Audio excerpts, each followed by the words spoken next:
Item ಯಾವುದೇ ಇರಲಿ try ಮಾಡಿ ಆಚಿ ಚಿಕನ್ ಮಸಾಲಾ. ಆಚಿ ಚಿಕನ್ ಮಸಾಲಾ ಹಯಗ್ರೀವ 27ಕ್ಕೆ ರಿಲೀಸ್ ಆಗ್ತಾ ಇದೆ. ಬಹಳ ಎಕ್ಸ್ಪೆಕ್ಟೇಷನ್ ಇದೆ. ಈ ಸಿನಿಮಾಗೋಸ್ಕರ ನೀವು ಬಹಳಷ್ಟು ಎಫರ್ಟ್ ಹಾಕಿದ್ದೀರಾ ಅನ್ನೋದು ನಮಗೆಲ್ಲರೂ ಕೂಡ ಗೊತ್ತಿರುವಂಥ ವಿಚಾರ. ಇನ್ನೇನು ರಿಲೀಸ್ಗೆ ದಿನಗಳು ಬಾಕಿ ಇದ್ದಾವೆ, ಗಂಟೆಗಳನ್ನು ನಾವು ಲೆಕ್ಕ ಹಾಕಬಹುದು. ನಿಮ್ಮ ಮೊದಲ ರಿಯಾಕ್ಷನ್? ಏನಿಲ್ಲ ಮೇಡಮ್, ಖುಷಿ ಇದೆ. ಅವ್ರ ಜೊತೆಗೆ ಮಾಡ್ಬೇಕಾದ್ರೆ ಒಂದು ಕಾನ್ಫಿಡೆನ್ಸ್ ಇರುತ್ತೆ, ಲೈಕ್ ಇಲ್ಲ ನಾವು ಮಾಡೇ ಮಾಡ್ತೀವಿ, ಸಕ್ಕತ್ತಾಗಿ ಬಂದಿದೆ ಅಂತ. ಬಟ್ ಅದು ನೀವು ಹೇಳ್ದಂಗೆ 10 ದಿನಗಳು ಬರ್ತಾ ಇದ್ದಂಗೆ ಅದೊಂದು ಎಂಥವ್ರಿಗೆ ಆಗಲಿ ಅದೊಂದು ಸ್ಟಾರ್ಟ್ ಆಗುತ್ತೆ, ಹೆಂಗಪ್ಪ ಏನಪ್ಪ ಅಂತ. ಸೊ ನಂಬಿಕೆ ಅನ್ನೋದಿದೆ, ಜನಕ್ಕೆ ಇಷ್ಟ ಆಗುತ್ತೆ ಅಂತ. ನಾವೆಲ್ಲ ಏನೋ ದೊಡ್ಡದಾಗಿ ಮಾಡಿ ಅದು ಮಾಡ್ಬಿಟ್ಟು ಅದ್ಭುತ ಕ್ರಿಯೇಟ್ ಮಾಡಿಬಿಡಿ ಅನ್ನೋ ಥರದೇನಿಲ್ಲ. ಒಂದು ಸಾಮಾನ್ಯ ಕಥೆನೇ, ಬಟ್ ಡಿಫ್ರೆಂಟ್ ಸ್ಟೋರೀಸ್. ಯಾಕಂದರೆ ಇವತ್ತು ಜನ ಕೇಳ್ತಿರೋದೇ ಹೊಸ್ತನ ಸ್ಟೋರಿಗಳು ಬೇಕು ಅವ್ರಿಗೆ, ಹೊಸ ರೀತಿಲಿ ಏನಾದ್ರು ಹೇಳೋಕ್ಕೆ ಬೇಕು. ಸೊ ಆ ಹೊಸ್ತನದೊಂದಿಗೆ ಒಂದು ಹೊಸ ಸ್ಕ್ರೀನ್ ಪ್ಲೇ ಹೇಳೋ ಥರ ಆಗಿರ್ಬೋದು, ನರೇಷನ್ ಹೇಳೋ ಥರ ಆಗಿರ್ಬೋದು. ನಮ್ಮ ಹೊಸ ನಿರ್ದೇಶಕರು ರಘುಕುಮಾರ್ ಸೊ ಒಂದು ಅದ್ಭುತ ಪ್ರಯತ್ನ ಪಟ್ಟಿದ್ದಾರೆ. ಇದರಲ್ಲಿ ನಂದು ಕಂಪ್ಲೀಟ್ ಸಿನಿಮಾ ಕಾಪಲ್ಲೇ ಆಗಿರಲ್ಲ, like I will be a dual shade character. So ಅದಕ್ಕೆ ಆದಂಥ ಏನೇನು ಬೇಕಿತ್ತು ಎಲ್ಲ ತಯಾರಿ ಮಾಡಿ ಬಟ್ ಅಲ್ಲಿ ಗಂಟ ಮುಗಿಸಿ ಇವತ್ತು ಇಲ್ಲಿ ಗಂಟ ಬಂದಿದ್ವಿ. ಎಸ್, ನಿಮ್ಮ ಮೊದಲ ರಿಯಾಕ್ಷನ್ ಹಯಗ್ರೀವದಲ್ಲಿ ನಿಮ್ಮ ಪಾತ್ರ ಹೇಗಿರುತ್ತೆ? ಈ ಅವಕಾಶ ಹೇಗೆ ಸಿಕ್ತು? ಯಾಕೆ ಒಪ್ಕೊಂಡ್ರಿ? One question at a time please. ಯಾಕೆ ಒಪ್ಕೊಂಡೆ? ಅಫ್ಕೋರ್ಸ್ ಸ್ಟೋರಿ ಪ್ಲಾಟ್, ಯಾಕಂದರೆ ತುಂಬ ಡಿಫ್ರೆಂಟ್ ಆಗಿದೆ. ಕ್ರೈಮ್ ಥ್ರಿಲ್ಲರೇ ಆಗಿದ್ರು ಏನೊಂದು ಪ್ಲಾಟ್ ತೊಗೊಂಡು ಸ್ಟೋರಿ ಕಂಪ್ಲೀಟಾಗಿ ಮಾಡಿದ್ದಾರಲ್ಲ, ತುಂಬ ಡಿಫ್ರೆಂಟ್ ಆಗಿತ್ತು ನನಗೆ. So and also it is also very entertaining. ಅಂದರೆ ನಾನು ಕತೆ ಕೇಳುವಾಗ ನನಗೆ ನರೇಟ್ ಮಾಡಿದ ಸೀನ್ಸ್ ಎಲ್ಲ ತುಂಬ ಫನ್ ಇತ್ತು, along with the thriller suspense ಎಲ್ಲ. ಸೊ ಆ ಬ್ಲೆಂಡ್ ನನಗೆ ತುಂಬ ಇಷ್ಟ ಆಯಿತು and I thought it will work out ಅಂತ. ಆ್ಯಂಡ್ ಅಪ್ರೋಚ್ ಆಗಿದ್ದು of course first time Manjunath sir ಅವ್ರ ಕಡೆಯಿಂದ ಕಾಲ್ ಬಂದಿದ್ದು.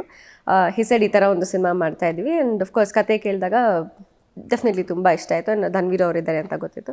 So I thought it's gonna do very well ಅಂತ. ಸೊ ಹಾಗಾಗಿ ಐ ಸೆಡ್ ಎಸ್. ಎಸ್, ಹಯಗ್ರೀವನ್ನಾಗಲೇ ಹೇಳ್ತಾ ಇದ್ದೆ, ಟೈಟಲೇ ಒಂಥರ ಕೇಳ್ತಾ ಇದ್ರೆ ಒಂಥರ ಹುಮ್ಮಸ್ಸು, ಒಂಥರ ಉತ್ಸಾಹ ಅಂತ.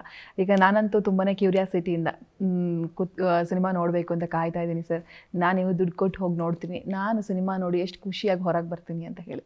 ಕಂಪ್ಲೀಟ್ ನಾವೇನು ಬರೀ ಇದನ್ನು ಕಾಪನ್ನು ತೋರ್ಸೋಕೆ ಒಂದು ವರ್ಗಕ್ಕೆ ಸೀಮಿತವಾಗಿ ಡ್ರಗ್ಸೇ ಆಗಿರ್ಬೋದು, ಇಲ್ಲ ಒಂದು ಕಳ್ಳ ಪೊಲೀಸ್ ಸ್ಟೋರಿ, ಈ ಥರದ ಹಳೇ ರಿಪೀಟ್ ಪ್ಯಾಟರ್ನ್ ಅಂತ ಯಾವುದೂ ಇಲ್ಲ. They something which is going on in ಇದರಲ್ಲಿ ಸೊಸೈಟಿಲಿ. ಅದು ಗೊತ್ತಿದೆ ಜನಕ್ಕೆ, ಬಟ್ ಅದನ್ನು ಎಲ್ಲೂ ನೋಡಿಲ್ಲ ಇದುವರೆಗೂ.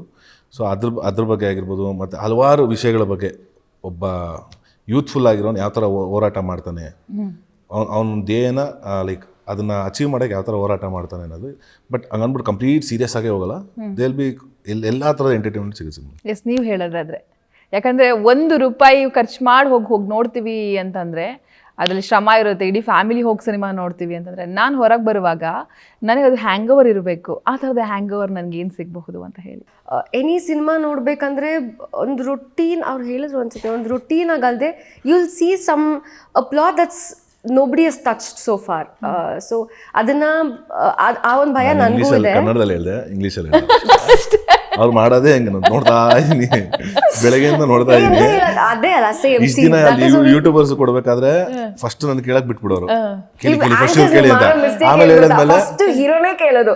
ಸೊ ಕತೆ ಪ್ಲಾಟೇ ಸಕತ್ತಾಗಿರೋದಲ್ವಾ. ಸೊ ಇಬ್ರು ಈಗ ನೆಕ್ಸ್ಟ್ ಮೇಡಮ್ ಏನ್ ಮಾಡಿ ಗೊತ್ತಾ, ನೆಕ್ಸ್ಟ್ ಕ್ವಶನ್ ಅಲ್ಲಿಂದನೇ ಬರ್ದಿ. ಆ ಕ್ವಶನ್ಗೆ ಆನ್ಸರ್ ನಾನೇ ಏನ್ ಹೇಳ್ತಾರೆ ಅಂತಾನು ಹೇಳ್ತೀನಿ. ಯಾಕಂದ್ರೆ ಅಷ್ಟು ಚೆನ್ನಾಗಿ ಫಿಕ್ಸ್ ಆಗ್ಬಿಟ್ಟಿದ್ವಿ ನಾವು. 30 ಇಂಟರ್ವ್ಯೂ ಕೊಟ್ಟಿದ್ವಲ್ಲ, 30 ಇಂಟರ್ವ್ಯೂ ಏನು ಆ ಕ್ವಶನ್ ಕೇಳಿದ್ರೆ ಏನು ಹೇಳ್ತಾರೆ, ಅದ್ರ ಮೇಲೆ ಒಂದು ಪದಾನು ಮಾತಾಡೋದು.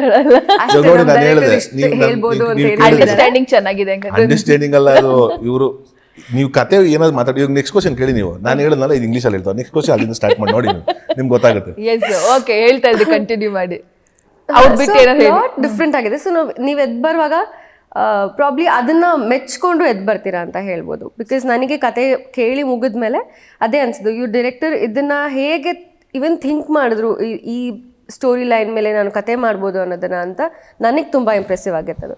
ಸೊ ಐ ಥಿಂಕ್ ಜನರಿಗೂ ಅದು ಎದ್ದು ಬರುವಾಗ they probably appreciate that income.